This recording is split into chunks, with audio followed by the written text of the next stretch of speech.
Look closely at the photograph. Look at the stillness of it, the particular, absolute stillness that no living person can hold for long. There is a child seated in a high-backed chair, dressed in white cotton, her dark hair combed smooth and parted with the care that only a mother's hands can manage. Her small hands rest in her lap, folded one over the other, as though she fell asleep mid-prayer. There are late summer roses on the table beside her, their petals just beginning to loosen.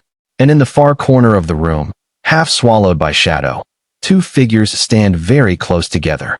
They do not move. They do not speak. They simply watch her. She is not asleep. She has not been asleep for 3 days. Imagine yourself standing in that room. The smell of beeswax candles, dried lavender, and beneath both, something faint and sweet and insistent that no open window can fully dispel. The clock on the mantelpiece has been stopped. The mirror turned to face the wall. Outside, the street moves on. A cart horse, a newsboy, the distant toll of a church bell. Inside, time is folded in upon itself, and a family stands on the far side of something from which they will not entirely return. This was not an unusual scene in 19th century Britain. It was, in the most devastating sense of the word, ordinary. Death moved freely through the homes of the rich and poor alike, arriving in a fever in the night, in water drawn from a contaminated pump, in the invisible armies of contagion that swept through Victorian cities without mercy or discrimination. In the worst of the urban slums, as many as one child in every 5 would not survive to see a second birthday. Cholera swept through neighborhoods like fire. Tuberculosis moved slowly, but with terrible certainty. Scarlet fever, typhoid, diphtheria, each one a name on a headstone, each one a family gathered in a quiet room. And so the Victorians learned to live alongside death in ways that would become increasingly foreign to the generations that followed. They wore their grief. Black crepe was the fabric of devastation. 2 years of full mourning for a widow. Jet jewelry, hair kept covered, mirrors turned so that vanity had no place in a house where death had called. These were not performances. They were the architecture of grief, the external structures that gave an interior devastation a shape it could inhabit without dissolving the person entirely. And into this world came something entirely new. By the 1840s, the daguerreotype had arrived in Britain, and with it, something close to a miracle. For the first time in human history, it was possible to capture the precise, unmediated likeness of a face. Not a painting softened by an artist's hand. The actual face. The actual arrangement of light and shadow on a particular person, on a particular morning. The effect on those who first encountered it was close to religious wonder.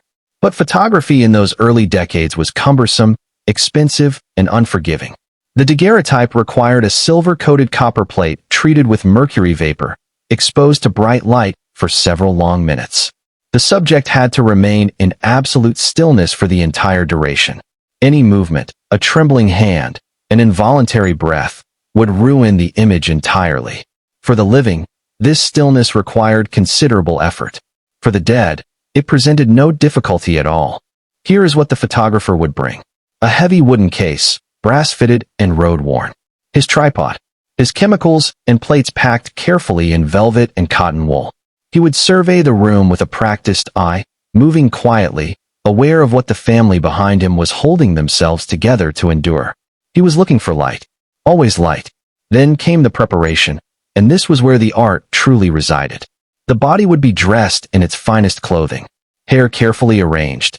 Cheeks lightly tinted to restore some appearance of warmth. Props placed with deliberate meaning.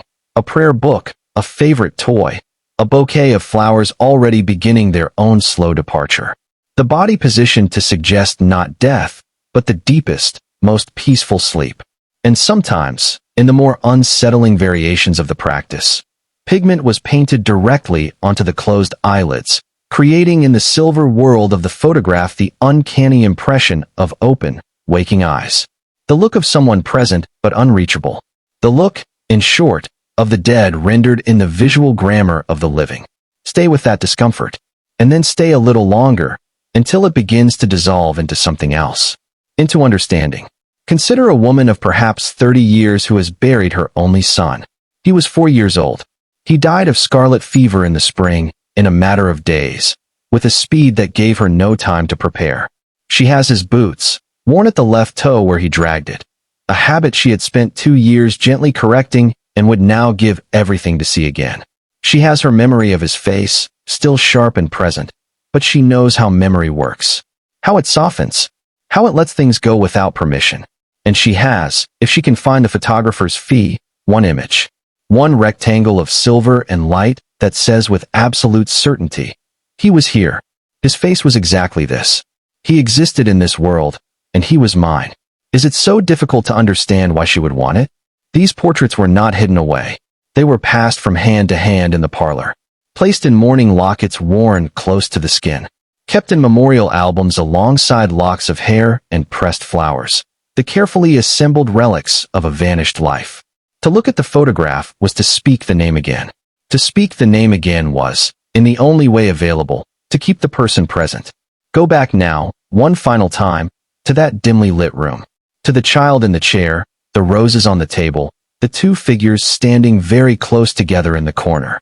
Look at the mother's hand resting on her daughter's shoulder, the dark wool of the mourning sleeve against the white cotton of the child's dress. Understand what you are seeing. Not a curiosity, not a strangeness. An act of love, at the very end of love's reach.